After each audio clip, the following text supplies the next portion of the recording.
j'ai dit que finalement j'ai réussi à voir que l'appellation qui était difficile à déchiffrer sur le ticket de caisse, c'était des deux produits que j'avais déjà cités. Mais je ne sais plus si j'ai cité ou pas les nectarines et les pêches, il me semble bien que oui. Mais je tiens à préciser que là aussi, ce sont des grâces toutes particulières du Seigneur qui m'en a béni parce qu'il sait comment ça fait partie de mes fruits préférés avec la maracuja, les abricots, les litchis, ben, les nectarines et les pêches, moi j'en raffole.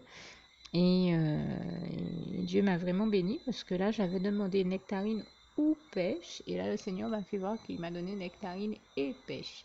Et donc je le remercie tout particulièrement parce que ce sont des grâces particulières du Seigneur pour moi.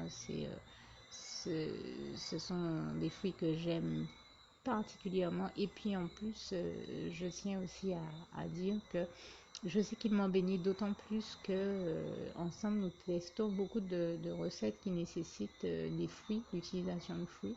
Donc ce sont vraiment des bénédictions toutes particulières du Seigneur, tout comme ce jus multifruits, etc., etc.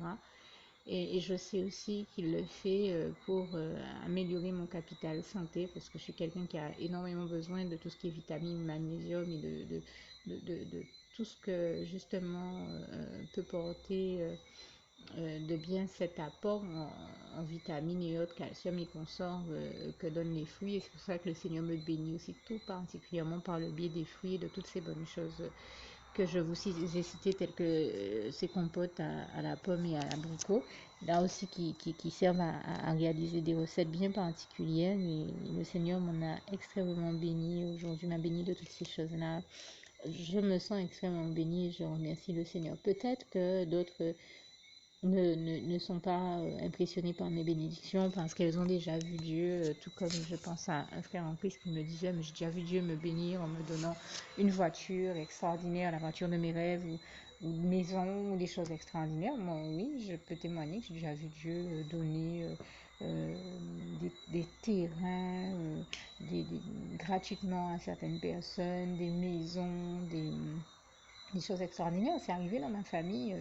Il a béni l'une de mes tantes et l'une de mes parentes en lui permettant d'avoir une maison sur 3 étages pour un franc symbolique. Dans mon église, et je l'ai vu bénir un frère en Christ en lui permettant d'avoir un bateau pour 1 euro symbolique, un bateau qui vaut des millions. Moi, j'ai vu Dieu faire des choses extraordinaire comme ça, lui, à sa guise, il fait des miracles extraordinaires. Mais je ne suis pas là pour impressionner les gens, mais pour témoigner de la gloire de Dieu. Tant pis s'il y en a que ça n'impressionne pas. Moi, ça m'impressionne parce que je sais que je suis malade, que j'avais besoin de tous ces articles-là, que je suis dans l'incapacité d'aller les chercher. Pourtant, Dieu fait en sorte de me permettre de les avoir. Et ça, je tiens vraiment à l'en remercier, à l'en glorifier parce que c'est la démonstration même. Et je ne cherche pas à impressionner, je cherche tout simplement à témoigner de la gloire de Dieu et à montrer comment Dieu, quand on le prie, qu'on est sincère avec lui dans son cœur et qu'il a agréé notre prière, eh bien il exauce toutes nos bonnes prières et je lui rends grâce et gloire. Et pour moi, comme je disais la dernière fois, comme chante France Gall, peut-être que tout ça c'est des détails pour vous, c'est peut-être un détail pour vous, mais pour moi ça veut dire beaucoup parce que je suis chez moi, je sais que je ne peux pas me déplacer à cause de mon état de santé. Et pourtant, Dieu me bénit et il me permet d'obtenir tous les produits que je rêvais d'avoir, sans même, alors même que justement, je suis dans les capacités de me déplacer pour les avoir. Et le fait que Dieu le fasse pour moi et qu'il use des personnes, bien sûr, il a utilisé des personnes pour le faire, mais il m'a permis d'avoir exactement tout ce dont j'avais besoin et il l'a fait au mieux, il m'a donné ce qui me convenait au mieux. Eh bien, je tiens vraiment à rendre grâce et gloire à Dieu, à le remercier pour toutes les bonnes choses qu'il m'a envoyées, pour ce miracle supplémentaire qu'il a fait, parce qu'il a pourvu à tous mes besoins. Peut-être que certains ne mesurent pas l'importance et la dimension de ce que je suis en train de dire, mais moi, je l'apprends pleinement parce que je vois aussi que de notre côté, il y a des personnes sur Terre qui meurent de faim dans d'autres pays, qui n'ont pas nécessairement le bonheur de vivre ce que je vis. Donc, moi, j'en prends la pleine mesure. Tant pis pour ceux qui estiment que je suis en train de remercier Dieu pour des détails. Eh bien non, nous devons savoir euh, nous satisfaire, nous contenter de toutes les choses dont Dieu nous bénit, de chaque chose dont Dieu nous bénit, parce que si je ne les avais pas, si on ne les a pas, bon, on fait comment déjà, voilà.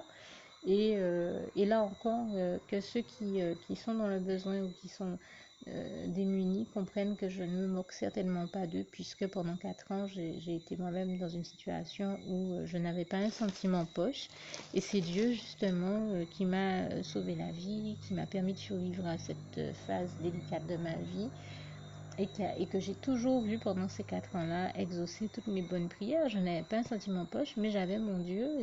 Et comme j'ai l'habitude de dire, on peut tout perdre dans la vie, mais tant qu'on a l'Éternel, notre Dieu, dans nos vies, dans nos cœurs, eh bien, on a notre plus précieux trésor, parce qu'il suffit de lui parler, de lui faire part de nos besoins, de nos doléances, de le prier, afin qu'il y pourvoie. Et il le fait toujours. C'est ce que je tiens à vous témoigner ici, ni à me vanter de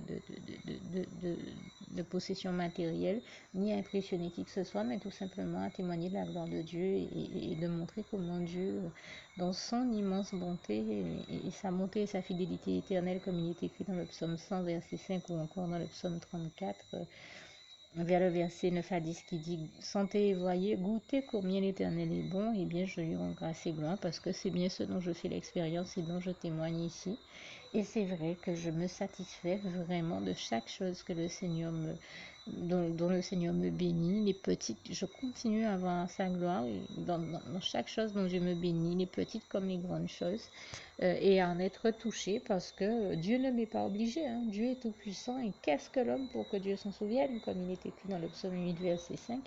Et pourtant, Dieu prend tendrement soin de chacun de nous. Et pourtant, Dieu a tant aimé le monde, et donc les hommes, qu'il a donné son Fils unique, Jésus-Christ, afin que quiconque croit en lui et l'évoque ne périsse point. Quiconque le prie également, lui demande de sauver sa vie, ne périt point.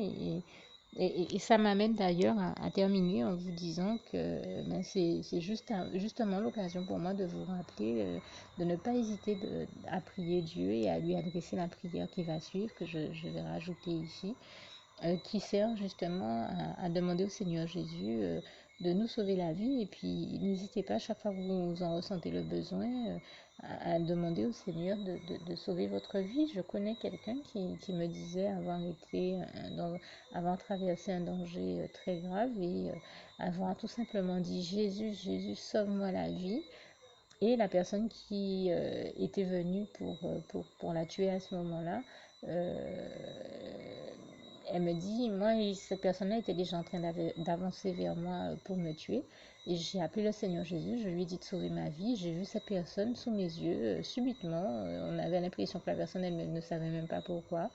Je l'ai vu faire demi-tour et repartir sur le chemin. Et cette personne ne m'a pas tué, alors que je voyais bien qu'elle était venue pour me tuer. Elle a fait demi-tour, elle a changé de chemin, et elle est plus... elle est carrément elle a carrément pas pu me tuer. Elle a changé de chemin, elle est partie par un autre chemin. Et c'est bien ce que dit la parole de Dieu aussi. Le Seigneur me fait penser à ce passage de sa parole qui dit tes ennemis arriveront par un chemin, mais ils s'en iront par cet autre chemin. Vous avez encore ce passage de très beau de Jérémie 1 que j'aime beaucoup, depuis le verset 8 jusqu'au verset Jérémie que vous pouvez lire du verset 1 à 19, 20 par là, mais je sais que donc vers la fin, vers les versets 18, 19, 20 par là, vous avez ce passage qui dit « Ils te feront la guerre, mais ils ne te vaincront pas. » Quand on a l'Éternel dans nos vies, c'est sûr que sans Dieu, sans Jésus, sans son Saint-Esprit, on ne peut rien faire, mais avec Dieu, nous ferons des exploits, comme il est écrit dans le psaume 60 ou 108, versets 13 à 14, parce que Dieu est là, qui veille sur nous et qui écrasera toujours tous nos ennemis, et toute la gloire lui en revient. Puisque, comme il est écrit en Romains 8, verset 37, si Dieu est avec nous, qui sera contre nous? Personne. D'autant qu'en toutes ces choses, nous sommes plus que vainqueurs par celui qui nous a aimés, Jésus-Christ. Romains 8, verset 37. Notre merveilleux Seigneur Jésus, qui nous a aimés le premier et qui nous conduit toujours à toutes les victoires triomphantes de nos vies. Et je lui rends ici grâce et gloire, et je te remercie vraiment, Seigneur, en tout cas pour toutes ces bonnes choses dont tu m'as comblé, comme tu me combles toujours de ton amour de ta tendresse et que tu prends toujours très bien et tendrement soin de moi et de tous mes besoins. Et merci éternellement Dieu Jésus d'amour, Saint-Esprit, pour la manière dont tu as conduit de mettre encore tout ce qui s'est produit aujourd'hui et pour la belle journée que tu m'as fait passer. Louange, honneur et gloire à toi, éternellement Dieu Jésus d'amour, Saint-Esprit. Merci Seigneur, je t'aime et nous t'aimons, nous tous tes enfants. Et je termine d'ailleurs avec ce passage si cher à mon cœur de Philippiens 4, verset 7. Que la paix de Dieu qui surpasse toute intelligence garde vos cœurs et vos pensées en Jésus-Christ. À bientôt. Oui, alors je me suis rendu compte, enfin plus précisément, j'ai pas certitude d'avoir cité le vinaigre parmi tous les éléments que j'ai cités. Si je ne l'avais pas encore fait, je le fais ici. Et si j'avais déjà cité, veuillez m'en pardonner. Et puis, je tenais à rajouter aussi que la semaine dernière, je crois, je vous ai témoigné que le Seigneur m'avait béni en me faisant avoir de l'alcool à brûler et de l'acétone. J'ai précisé que l'acétone, c'était pour nettoyer quelque chose qui ne se nettoie qu'à l'acétone. J'avais oublié de préciser que l'alcool à brûler aussi était vraiment indispensable à la maison pour désinfecter certaines choses. Et je tenais vraiment là encore à remercier le Seigneur et puis à préciser aussi pour tous ceux qui seraient dans l'incrédulité que oui, pendant 4 ans environ, je n'avais pas un centime en poche et j'ai vu Dieu tous les jours pour voir à tous mes besoins et je lui en rends ici encore grâce et gloire. Et ce n'est pas parce que maintenant je suis revenue à une situation financière normale et plus heureuse, on va dire, que pour... Enfin, elle n'était pas malheureuse non plus avant pour autant, mais je veux dire, enfin, j'étais dans une situation particulière qui n'était pas de mon fait, de toute manière, auparavant. Mais je veux dire que c'est pas parce que je suis revenue à une situation, à ce type de situation, que cela veut dire que Dieu ne pourvoit pas à mes besoins. Rendez-vous compte par vous-même que déjà quand nous pouvons avoir de l'argent pour faire nous-mêmes nos courses et acheter ce que l'on souhaite, etc., etc. Il ne faut pas se dire pour autant, j'ai travaillé, j'ai eu mon argent et c'est mon argent qui m'a permis d'avoir ci ou ça. Non, parce que qui nous permet d'avoir de l'argent entre les mains, c'est Dieu. L'argent appartient à Dieu, comme l'or et l'argent appartiennent à Dieu, comme tout ce qui existe et toute la gloire lui en revient. Même quand nous avons un travail, c'est Dieu qui nous bénit en nous permettant d'avoir un travail. Même quand nous avons de l'argent, c'est Dieu qui nous bénit en nous permettant d'en avoir. Euh, donc il faut rester lucide sur ces questions-là. C'est l'argent de Dieu. Donc c'est réellement Dieu qui nous bénit de tout ce que nous pouvons avoir. Et je pense d'ailleurs à ce passage de la parole de Dieu qui dit, en substance, je veux dire à manière, qu'avons-nous que nous n'ayons reçu de Dieu? Il faut être clair sur cette question-là. C'est donc pourquoi je continue à remercier Dieu, à lui rendre grâce et gloire, à le louer, à le glorifier pour tout ce dont il me bénit. Même si certains diront, oui, mais c'est avec son argent qu'elle a acheté ci ou ça. Non, c'est avec l'argent de Dieu, c'est Dieu qui m'en a béni, donc c'est lui que je glorifie. D'autant que, comme je viens de vous témoigner, en plus j'étais dans une situation où même si j'avais d'accord la somme pour le faire, je ne pouvais pas le faire puisqu'étant malade, je ne pouvais pas aller chercher mes courses et ça démontre qu'il y a des situations aussi où on peut, les situations où on n'a pas d'argent, où on peut rien faire parce qu'on n'a pas d'argent, telles que celles que j'ai vécues durant 4 ans, Dieu pourvoyait à mes besoins. Et il y a aussi des situations où, ouais, on a l'argent, oui, on a peut-être l'argent, mais on ne peut rien faire pour autant. Et là aussi, c'était encore une fois ma situation, puisque je suis malade et dans l'incapacité d'aller faire moi-même mes courses, aller chercher moi-même mes courses. Et bien, même là, Dieu a continué à me bénir, même s'il m'a donné de l'argent, mais il a continué à me bénir en me permettant d'avoir les courses. Et comme je le disais, il a fait en plus l'exploit de mettre au cœur de la personne qui est allée chercher les courses, de les payer, puisque le chèque que j'ai donné ne pouvait pas être accepté, non pas parce qu'il présentait un problème, puisqu'il n'y a pas longtemps, j'ai donné un chèque de ce même chéquier qui a été accepté par un autre supermarché. Non, non, il n'y a aucun problème, il y a tout simplement que c'est un supermarché dont la politique est de ne pas prendre de chèque de personnes qui soient absentes. Pourtant, j'ai donné des pièces d'identité avec ce chèque, mais c'est comme ça que ça fonctionne chez eux, allez savoir pourquoi. Donc, résultat, heureusement justement que mon Dieu est là pour faire le miracle, de mettre au cœur d'agir dans ces cas-là et de mettre au cœur des personnes qu'il veut de faire les bons gestes. Et il a mis au cœur donc de cette personne de payer les courses puisque elle savait de toute manière. Enfin, moi, je dirais même pas ça. Je dirais tout simplement, il a mis au cœur de cette personne de faire les courses là où la connaissant, si Dieu n'était pas intervenu, elle ne l'aurait jamais fait. C'est surtout ça que je peux dire, parce que c'est quelqu'un que je connais depuis plus de 40 ans. En connaître mon nom, comme on dit encore, je sais de qui je parle et comment est cette personne. Elle ne l'aurait jamais fait si Dieu ne lui avait pas mis à cœur de le faire, si Dieu n'avait pas pris le contrôle de cette situation et n'avait pas fait ce miracle pour moi. Et donc, je tenais à l'en remercier, à l'en glorifier. Et toute la gloire revient vraiment à Dieu, à Jésus, à son Saint-Esprit. Merci Seigneur, je t'aime et nous t'aimons, nous tous tes enfants. Juste une petite précision pour tous ceux qui ne sont pas encore, qui n'ont pas encore choisi la meilleure des options qui soit, qui est celle d'aller se placer, de faire le choix à soi-même, d'aller se placer dans les bras d'amour de Jésus-Christ, pour se mettre à l'abri de ce monde cruel. Eh bien, je partage avec vous la prière par le biais de laquelle on y accède. Et commence par vous rappeler également ce passage de Jean 14 verset 6 où il est écrit que Jésus-Christ est le chemin, la vérité et la vie. Nul ne vient au Père, Dieu, sans passer par le Fils Jésus-Christ, bien sûr. Je le dis à ma manière, vous regarderez comme il est actuellement écrit dans vos Bibles là encore. Et donc, n'hésitez pas à ouvrir vos cœurs à Dieu, à Jésus, à son Saint-Esprit, à être sincère avec lui et à lui adresser la prière qui suit, à lui dire tout simplement, Éternel mon Dieu, Seigneur Jésus-Christ, moi, un tel, vous dites votre nom et votre prénom, je t'accepte aujourd'hui comme mon sauveur personnel, le seul maître et roi de ma vie. Je remets toute ma vie entre tes mains puisqu'elle t'appartient, Éternel mon Dieu, puisque tu l'as créée, cette vie. Donc tu en es donc le seul maître et propriétaire comme de tout ce qui existe dans tout l'univers. Je remets donc toute ma vie entre tes mains, je te la donne. Merci, Éternel mon Dieu, aussi de permettre que cette vie que tu m'as donnée continue à être à ta gloire et que je continue à te servir, à t'appartenir pour l'éternité, d'éternité en éternité. Merci aussi, Seigneur, de faire que je continue donc à te servir et à t'appartenir pour l'éternité, d'éternité en éternité. Et aussi, Seigneur, de m'accorder la grâce de ton pardon et de ta miséricorde pour tous les péchés que j'ai commis tout au long de ma vie, jusqu'à la date d'aujourd'hui incluse. Et c'est au nom puissant du Seigneur Jésus-Christ que j'ai fait cette prière.